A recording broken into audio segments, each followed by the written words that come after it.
there will come a day when you stand alone, stripped of illusions, facing nothing but your own reflection, no validation, no applause, no comforting distractions, just silence.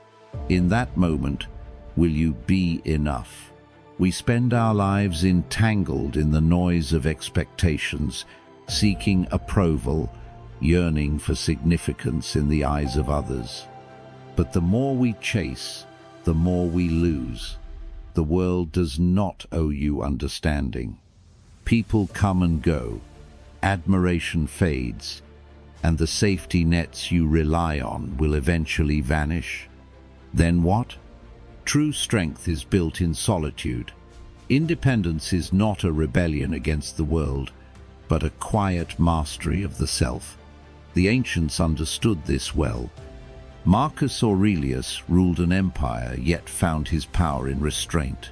Epictetus was born a slave, but became a philosopher who needed nothing but his mind. They knew what most people spend a lifetime avoiding.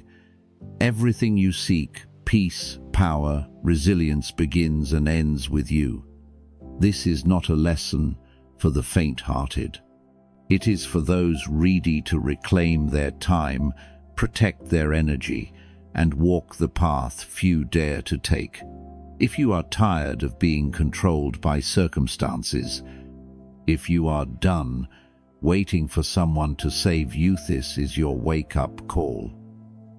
Comment below, I choose discipline, to commit to watching this video until the end and taking the first step toward mastering your mind.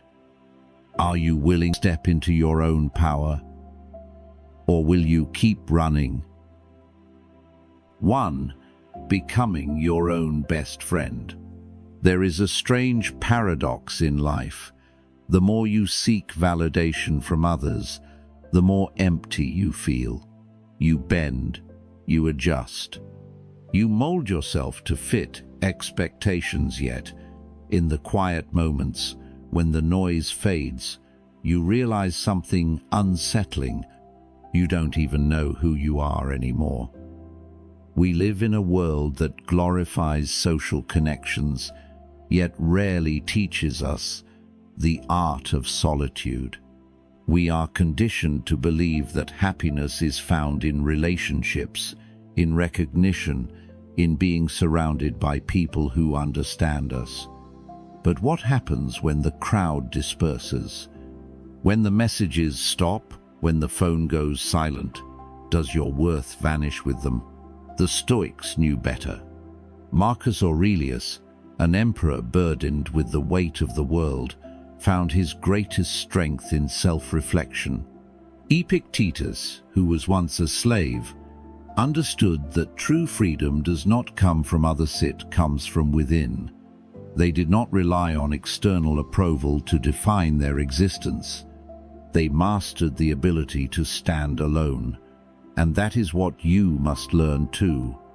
Being your own best friend is not about isolation. It is about self-sufficiency. It is about reaching a place where you no longer fear being alone, because you have cultivated a mind that is rich, resilient, and self-sustaining. It is about looking in the mirror and not seeking someone else's validation, but instead asking yourself, am I proud of who I am becoming? Start small. Learn to sit in silence without reaching for a distraction. Go for a walk without checking your phone. Have a meal by yourself and savor the experience. These moments may seem insignificant, but they are the foundation of something greater. The ability to enjoy your own company, to be at peace within your own mind. Most people will never experience true solitude because they are terrified of what they might find.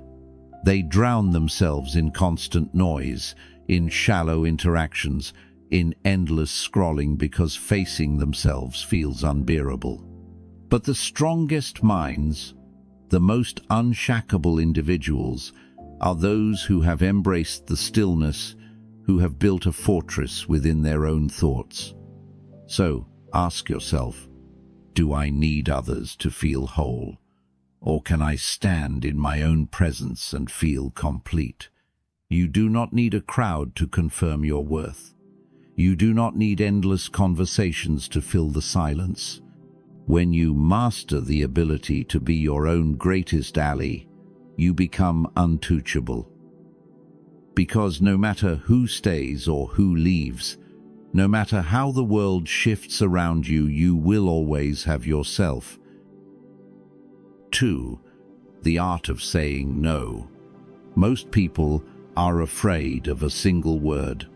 Number, they fear rejection, conflict, or disappointing others. So they nod, they agree, they overextend themselves, carrying burdens that were never theirs to bear.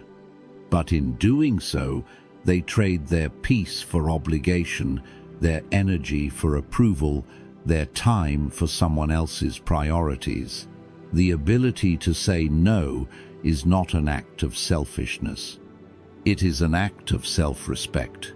Seneca once wrote, "Life is not short, we just waste much of it. And what is a greater waste than spending your days fulfilling obligations that drain you?"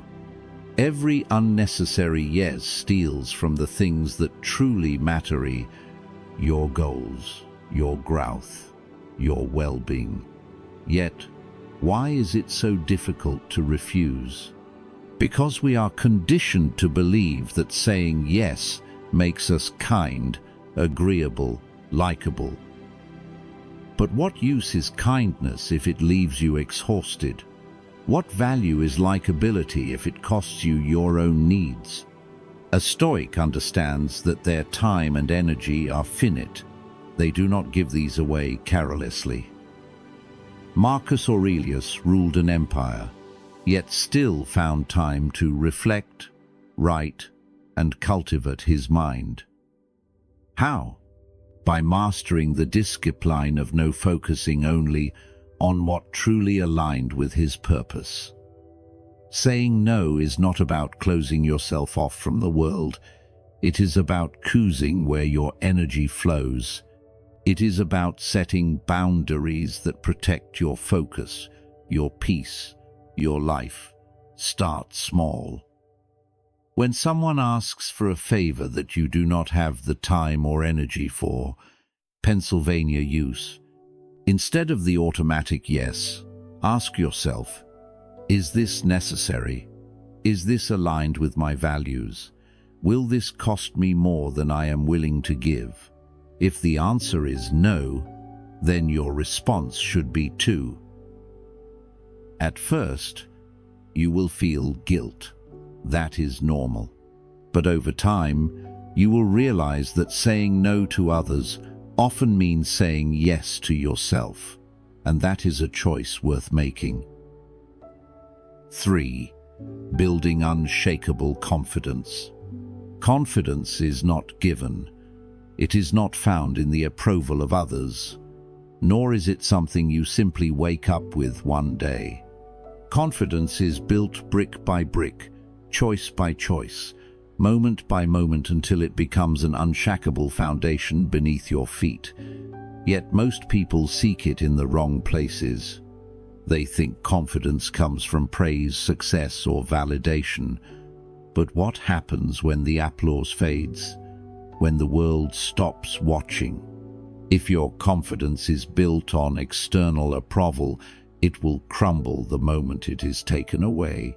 The Stoics understood this well. Epictetus, born into slavery, did not wait for permission to believe in himself. He did not seek validation from the powerful men who once owned him. Instead, he built his strength from within, mastering his mind, emotions, and reactions. His confidence was not fragile because it did not depend on anything outside his control, and that is where true confidence comes from. Self-trust. If you want to be unshakable, stop looking outward. Stop waiting for someone to tell you that you are good enough. Instead, start proving it to yourself. Take action. make decisions, speak with conviction, even if you are unsure. Even if fear whispers in your ear, move forward anyway. Because confidence is not the absence of doubt. It is the refusal to let doubt control you. A Stoic does not need constant reassurance. They do not beg for recognition. They know that self-belief is not a feeling, it is a practice. So, practice it. Stand tall, even when you feel small. Speak your truth, even when your voice shakes. Do the hard thing, even when failure seems likely. Because each time you do, you send yourself a message. I trust myself. I am capable. I am enough. And when you trust yourself, the opinions of others lose their power, because you no longer need them. 4. The power of solitude. Most people fear solitude. They equate it with loneliness, emptiness, with a void that must be filled. They run from it, drowning themselves in noise, distractions, and endless interactions, afraid of what they might hear in the silence. But what if solitude was not a punishment, but a gift? A Stoic does not fear being alone. They understand that solitude is not the absence of company, but the presence of the self. It is in solitude that the mind sharpens, that clarity emerges, that the soul finds its true strength. Marcus Aurelius ruled over an empire, yet his greatest battles were not fought on the battlefield, they were fought within. Despite the showers of Rome, he sought solitude in his thoughts, in his writings, in the quiet moments where he could retreat from the demands of the world. He knew that only in stillness could he hear the truth. But most people are terrified of being alone because they do not know themselves. They are strangers to their own minds, seeking validation, Colorado companionship, and constant stimulation to avoid the weight of introspection. They believe happiness is found in others, in relationships, in being seen. Yet the more they cling to external sources of fulfillment, the more powerless they become. Solitude is not isolation. It is a furnace in which strength is forged. It is the space where you separate what is truly yours from what the world has imposed upon you. It is where you learn to stand unshaken, to think deeply, to cultivate an inner world so rich that no external chaos can disturb it. Learn to be alone. Sit in silence without reaching for a distraction. Walk without the need for conversation. Work, think, reflect all without seeking validation. It will be uncomfortable at first. You will feel the pull to escape, to check your phone, to seek the comfort of another presence. But if you resist, if you embrace the discomfort, something powerful will happen. You will begin to know yourself. And once you do, you will realize that solitude is not something to be fed, it is something to be mastered. Because the moment you stop needing the world to entertain you, distract you, or complete you, that is the moment you become truly free. 5. Becoming the hero of your own story. No one is coming to save you. No mentor will hand you the perfect wisdom. No savior will appear at the perfect moment. No one will fight your battles for you. The weight of your life rests on your own shoulders, and the sooner you accept that, the stronger you become. Many people wait. They wait for luck, opportunities, for someone to notice their struggle and extend a helping hand. But waiting is a slow poison. It drains your power, steals your time, and convinces you that your fate is not in your control. The Stoics knew better. They knew that to live a meaningful life, one must take full responsibility not just for actions, but for thoughts, emotions, and choices. Epictetus, who was once a slave, did not lament his fate. He did not wait for freedom to be granted.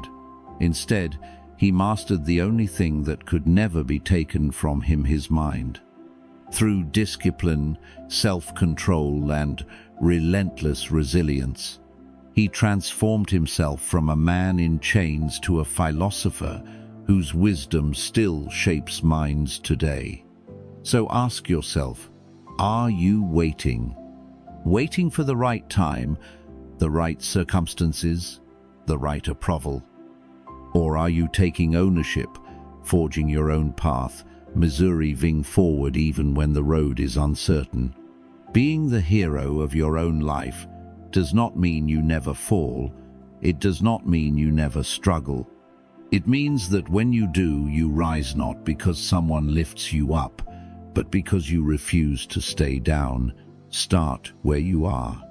Build discipline. Take action, even if it's small. Train your mind to endure discomfort, to embrace solitude, to seek strength from within rather than from external validation. No hero is ever made in comfort. They are forged in fire, tested in battle, and hardened by adversity. And so are you. This is your story. Do not wait for someone else to write it. Pick up the pen. Take control. Be the hero you have been waiting for. 6. Breaking free from toxic relationships and limiting beliefs. Some chains are invisible. They do not rattle, they do not weigh on your wrists, but they hold you just as tightly. A toxic relationship, a belief that you are not enough, a mindset shaped by fear rather than possibility. These are the prisons that most people never escape, not because they cannot, but because they do not realize they are trapped. A Stoic does not allow themselves to be bound by anything outside their control, especially not by people or thoughts that drain their strength. Marcus Aurelius ruled an empire, yet he did not seek approval from those around him. Epictetus was born into slavery, yet he refused to be mentally enslaved by his circumstances. They understood a truth that most ignore. You do not owe your energy to those who diminish you.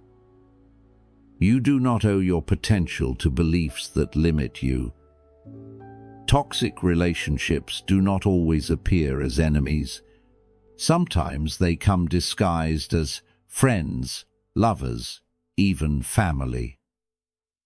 They manipulate through guilt, suffocate through control, and weaken through constant negativity. The Stoics remind us that we cannot control how others behave, but we can control what we tolerate. And the most powerful act of self-respect is to walk away from anything that poisons our growth. But what about the chains within? The silent beliefs that whisper, "You're not capable, you're not worthy, you'll never change." These are the most dangerous prisons of all, because they do not require bars to confine you, just your own acceptance of them. Seneca wrote, "We suffer more in imagination than in reality." How much of your fear, doubt, your hesitation is real, and how much is simply a story you have told yourself for too long? To free yourself, you must first recognize what holds you back: the people, the thoughts, the patterns. Then you must decide, not wait, not hope, but decide that you are done being held captive. Let go. Step forward. Refuse to carry what no longer serves you. Because true freedom is not just the absence of chains, it is the refusal to let anything, anyone hold you down. 7. The price of independence. Independence is a fortress strong, unshaken, impenetrable, but no one tells you about the cost of building it. The loneliness, the discipline, the sacrifices made in silence. Most people say they want freedom, yet few are willing to pay for it. Because true independence demands something uncomfortable, the ability to stand alone, to carry your own weight, to ask nothing from the world but what you are willing to create for yourself. The Stoics understood this. Marcus Aurelius, despite being the most powerful man in Rome, found his strength not in wealth or armies, but in self-reliance. He did not seek validation from the Senate or the people. He trained himself to be enough, regardless of who supported him or who turned away. But the path of independence is not an easy one. It means choosing discipline over comfort, responsibility over excuses, and self-respect over fleeting approval. It means understanding that no one owes you anything, not security, not recognition, not even fairness.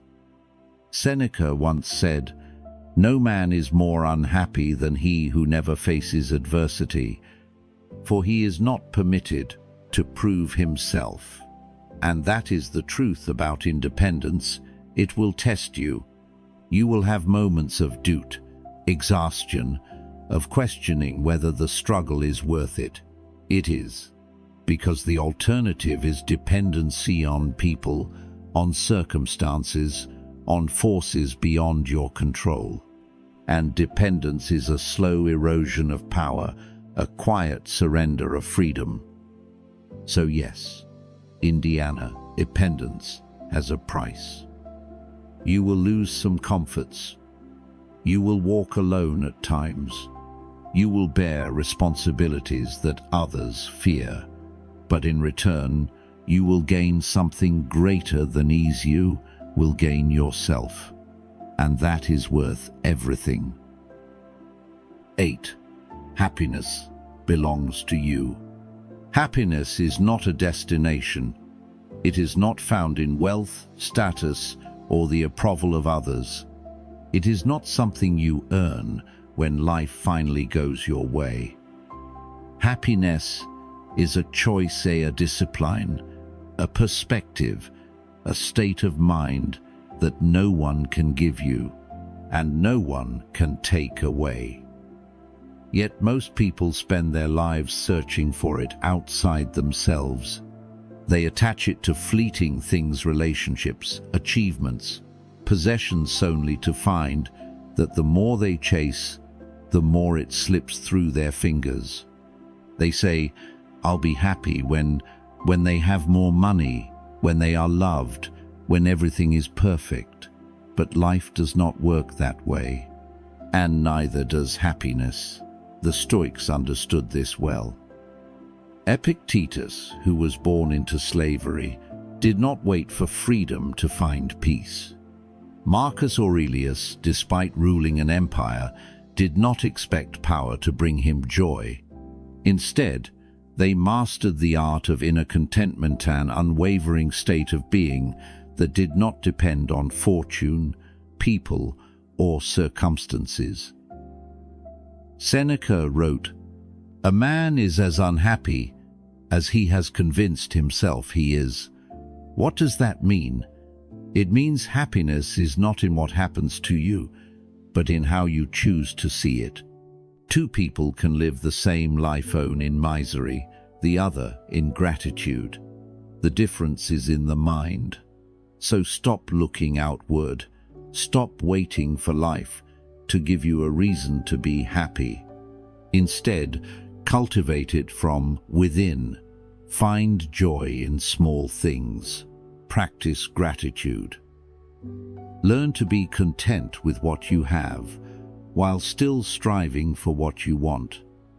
Because happiness is not given. It is claimed, and it belongs to you. 9. standing strong when everything falls apart. There will come a time when life will break you, when plans collapse, when people leave, when everything you thought was certain turns to dust. In those moments, most people panic. They resist. They ask, "Why me?" But a Stoic asks something else. What can I control? The world does not promise fairness. It does not guarantee stability. It shifts, crumbles, and rebuilds indifferent to our desires. To expect life to be easy is to invite suffering, but to accept its unpredictability is to become unshakable. Marcus Aurelius ruled an empire in chaos. He faced wars, betrayals, plagues, yet his strength was not found in controlling events, but in controlling himself. He wrote, "You have power over your mind, not outside events. Realize this, and you will find strength." And that is the essence of resilience, not denying pain but enduring it, not expecting certainty but adapting to change. So when your world begins to fall apart, do not resist, do not cling to what was. Instead, focus on what remains in your hands, your choices, your mindset, your response, breath. Accept, adapt, because strength is not about avoiding the storm. It is about learning to stand in the middle of it, unshaken. 10. Becoming everything you need. No one completes you. No amount of love, approval, or recognition will ever fill the void that only you can fill.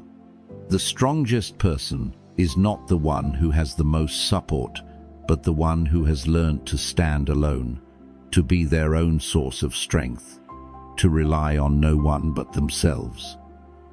Most people spend their lives searching for someone to understand them, searching for external validation to confirm their worth, searching for a savior to pull them out of their struggles. But what if the one you've been waiting for is you? The Stoics understood this well. Epictetus did not wait for freedom to build his mind. Marcus Aurelius did not wait for loyalty to lead with wisdom. They knew that everything they needed, discipline, resilience, clarity, was already within them. And it is within you too, but you must claim it. If you are waiting for someone to save you, stop. No one is coming. If you are waiting for the perfect conditions, stop. They do not exist. If you are waiting to feel ready, stop. Readiness is a myth. You must build yourself. Cultivate knowledge so you never have to depend on others for direction. Train your mind so no opinion can shake you. Strengthen your body so you are not weak in the face of hardship. Become financially independent so no one can control you through scarcity. A Stoic does not beg for security, they create it. So take ownership of your life. Develop the skills, the mindset, the discipline to become everything you need. Because the moment you stop searching outside yourself for fulfillment, you will realize something powerful. You were never lacking. You were always enough. Everything you seek, strength, peace, independencies, always been within you. The world will try to distract you, to convince you that you need more, that you are incomplete. But the truth is simple. You are already enough. The only thing left is for you to realize it, to embrace it, and to live by it. The path of self-mastery is not easy. It demands discipline, resilience, and the courage to walk alone. But it is the only path that leads to true freedom. No more waiting, no more seeking approval, no more excuses. This is your life. Own it. Now, I have a challenge for you. If you are ready to take full responsibility for your mind, your actions, and your future, comment below. I am all I need. Let this be your first step toward the life you were meant to live. If you found value in this, make sure to like, subscribe, and share this message with those who need it. And remember, true strength is silent, true power is private, and true freedom begins the moment you stop depending on anything but yourself.